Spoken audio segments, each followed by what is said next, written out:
in order to minimize the amount of change orders, you got to start with a good, solid quality control program.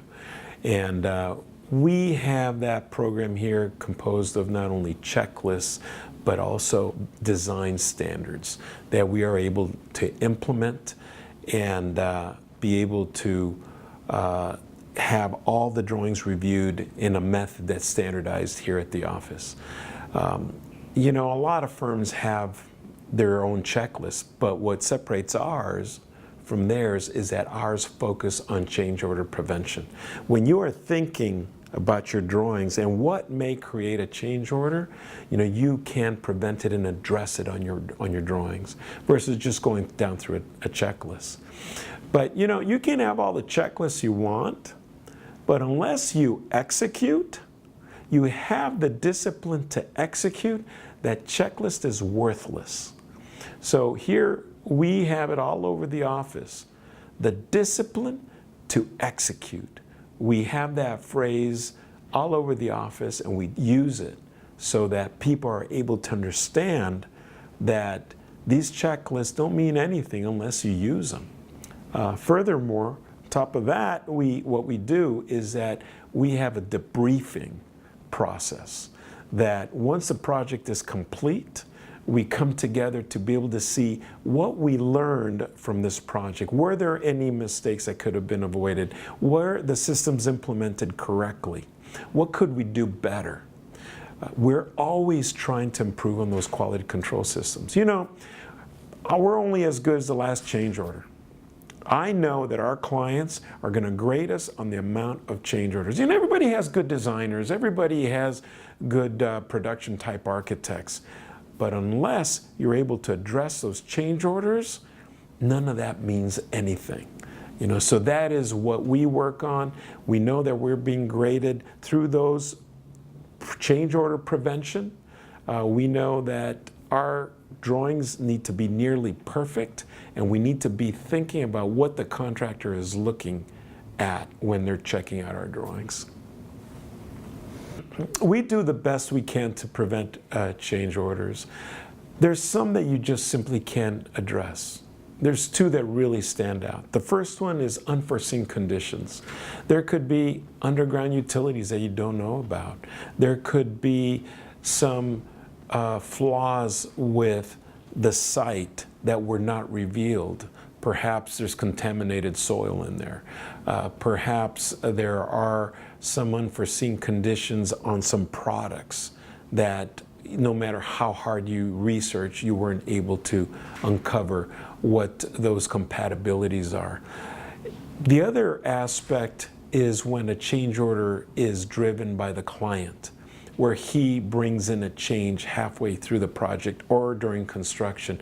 Those are some that you just simply can't control.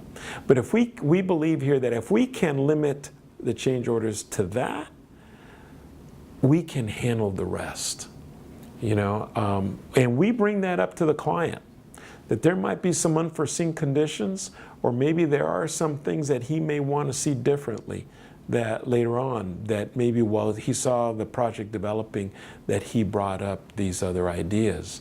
We cannot control those, but we let him know that we will work with him to try to see the best we can do to minimize the impact of those unforeseen conditions, you know. So things like weather will create delays. It could create floods. It could create some times that during the season that it's difficult to build, and it'll create those delays that will cost the client money. We cannot address those. Obviously, those are acts of God, yeah? You know, by helping the client perhaps schedule the construction at a proper time, and having the contractor that has the personnel to execute the construction of the project during the dry season, that can help some of it. Also, you have the expectation of knowing that during the rainy season or the cold weather or whatever your seasonal weather interruptions may happen, then perhaps you are prepared for that. You might have some contingencies to address those. It's very difficult to say how much money can be saved through the change or the prevention of change orders. Obviously, if you don't have any change orders, well, you're not spending any, right? But also, it's important to realize that a lot of contractors, I'm not saying all of them because there's a lot of very good contractors out there, but some of the not so honest contractors will actually address a change order as another profit center. We have seen contractors that really focus on those change orders, and they will review the drawings beforehand to see if there's any possibility of having any change orders. And if they don't see any possibility for change orders and the competition is stiff, they won't go after the project. You know, that is how they're able to make their money. They might bid it low, and then they will hit you with that change order at a time of point of no return. So when you have to occupy that building, or you are under a schedule because you promised that building for people to start to move in or start to use it, or you have some commitments or promises that you made, some contractors know that you're going to have to pay it. You're going to have to pay the money. We don't believe in that practice.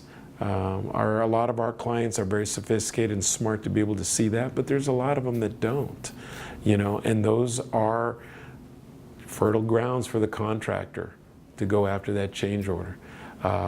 For us, it's a very difficult situation to accept.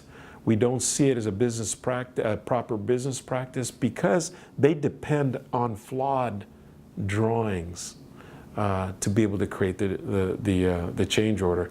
They will look at the design professional, and sometimes, no matter how clear it is, if he wants to get a change order, he will try to fight it. He will try to fight you to get that change order. So far, our project has been able to do really well against that practice. And our hope is that it'll continue for time to come.